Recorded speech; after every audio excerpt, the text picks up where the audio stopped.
coalition des candidats déclarés à la présidence de la Fédération gabonaise de football ont été face à la presse nationale et internationale le vendredi 27 mars 2026 à l'immeuble ABC Mall pour démystifier et contester le processus électoral teinté des irrégularités à la refondation du football gabonais prévu le 18 avril 2026 à Mouila. On parlait de 19 fédérations sur les 22 existantes sur le territoire national. Et donc, parmi ces 19 fédérations, se trouve malheureusement la Fédération gabonaise de football. Jusque-là, nous attendons une communication claire, une orientation claire du gouvernement avant que nous ne puissions reconnaître qui que ce soit. Nous n'avons pas une autre façon de faire que de suivre la voie du gouvernement.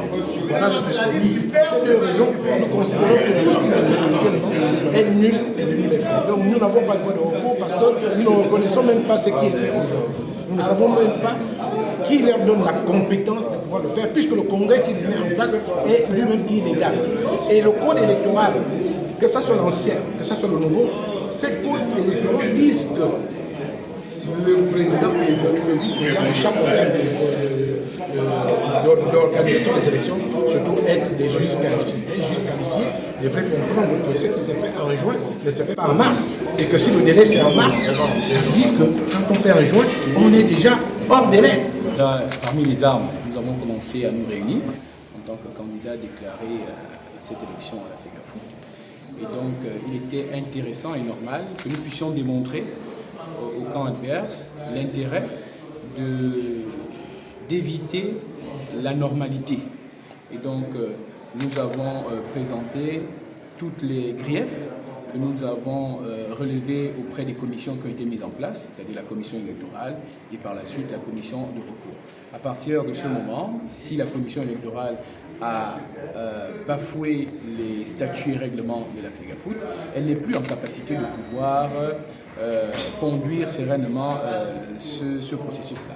Donc c'est un premier élément qui peut entraîner à la normalisation de la Fédération gabonaise de football.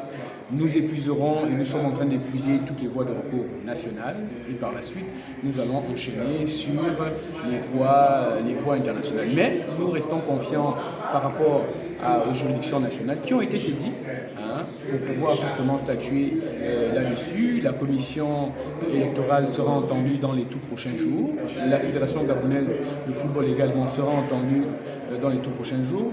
Et nous avons aussi par la suite saisi le ministère en charge des sports afin que ce ministère puisse prendre ses responsabilités, notamment au regard des textes du décret 0029 qui nous permettent justement de mettre en place une commission. Il s'agit du renouvellement des comités exécutifs dans notre pays.